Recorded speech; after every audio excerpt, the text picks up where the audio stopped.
My name is Drew Waldron, and I am on with the CEO of the Simmons University Institute for Inclusive Leadership, Susan Brady. Susan, how are you this morning? Hi, Drew. I'm doing just fine. How are you? Fantastic. It's great to talk to you. Good to talk to you. The first question I wanted to ask you is how do you introduce yourself and your career to someone who might be unfamiliar with your work? I love the question. It's always a little uncomfortable. Look, I've been a student and teacher of leadership since I can remember, and specifically the connection points between what we think and feel and what we say and do. And so I love helping leaders at all levels essentially navigate themselves and others more effectively. Leadership is a social construct. It's a relationship, and it's where people have the most challenge. So you're definitely interested in leadership, but what specifically led you to develop your career and moreover your speaking around different topics of leadership? Yeah, so I wish there was like a really easy answer to that question. As I look back on my career, I was lucky. I felt lucky, which I'm not supposed to say because women often credit luck. I had a journey of self-discovery, which landed me in a job straight out of graduate school, developing leadership development conferences and institutes for a global leadership development consulting firm. And I got to talk with and hire and spend time with some of the best leadership thinkers of our time. And over time, ran businesses in that space and grew businesses and developed leadership development programming, and then eventually gave my first big keynote. And that's sort of how it all evolved over, I don't know, 20 years. That's incredible. You definitely specialize in all aspects of leadership, but right now you are just coming off the success of your latest book, Arrive and Thrive: 7 Impactful Practices for Women Navigating Leadership. It's the book that became a Wall Street Journal bestseller. What has it been like to see that book reach such a big audience, and what key takeaways do you think readers have from your book? Drew, I was very drawn to the development of leaders, in part because it's the personal growth part that can be completely approved of at work. So I'm interested in sort of helping people be the most effective they can be. Somewhere along the way, and it was really a business idea, I became very interested in women's leadership, not to the exclusion of anyone else, but because we needed a forum to come together and talk about issues that were pertaining to women. And so my latest book, Arrive and Thrive, in partnership with my co-authors, was really about practices that women can go back to over the course of their arrival into different layers and different positions of leadership, about how they can thrive, how they can ensure a positive impact for themselves and others, and then teach other women to thrive. I think the biggest surprise for me in the 2 years that have passed since I played lead author on the book, that the book was published, has been that the practices apply to every human. And I'm writing it, and I became really interested in talking with anyone about these practices because they are good for humans. And the context for the practices in the book certainly are steering towards helping women to not just advance, but really stand into their own power and opportunity in a really thoughtful way once we arrive in a position of leadership. And the practices are really ubiquitous. I think they're for everyone. Absolutely. If we could expand from that specialization to a broader leadership question, and this is a big, broad question, Yeah. what do you think is the hardest part about leading and managing in 2023? The hardest part about leading and managing in 2023 is dealing with human beings. I mean, look, if everybody would just do what we asked and what we told them, everything would run perfectly around here. The truth is, we are better at work dealing with resources than humans because humans are subjective by nature. And so something that I might intend to be encouraging to you could land for you as insulting, and something that you meant as helpful to me could be offensive, right? So we're constantly missing with our intention, and it's really hard. And so I love calling a thing, helping leaders at all levels sort of think about how they show up for themselves first. What changes me changes we, and for others, so we can be on message and have the impact we want, and obviously create results, right? It's all about creating impact and results. Holding people accountable is really hard if at the same time we have to help them belong and help them feel valuable, and we have to have safety, and so we have to care, and yeah, that's what's hard. Really hard. Absolutely. Absolutely. On the subject of how difficult it could be to navigate those relationships, 2023 post-COVID is seemingly this really difficult time where a lot of large companies are in some way or another requiring people to return to the office. Now, in your opinion, how do you think things are going to play out over the next year or so as these bigger companies are asking some of their workforce to give up a luxury that some of them have become so accustomed to? First of all, let me just say, implied in your question is that during the pandemic, we all came to a screeching halt, and a couple things happened. Number one, we had to interface as human beings.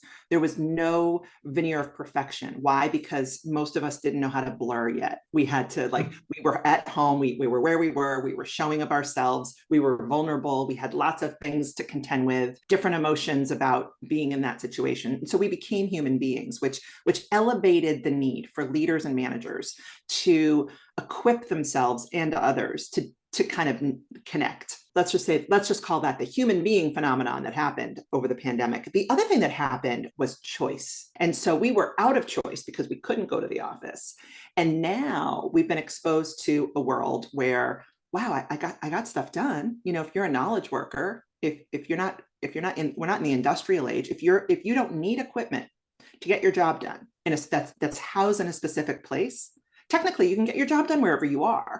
And so I think the huge dilemma now is navigating taking choice away when in fact choice was provided not by any human decision. No leader said, okay, well, now you can experiment working from home. No, the world stopped. And so what I see happening is this great need to have connection and to have communication and interpersonal sort of time together in person, and that builds culture, and it creates learning, and it creates intellectual sharing and growth. And organizations are deciding, leaders in organizations are deciding what that looks like. I think some people will defect as a result because they don't want to follow the rules. And I think what we're going to find is that this is people's livelihoods. And, if we're admitting it, we actually do feel good getting together some of the time. And I don't think we've quite seen the full fallout yet, Drew. I think the truth is I see experimentations still. And I also see hard and fast rules where I think people's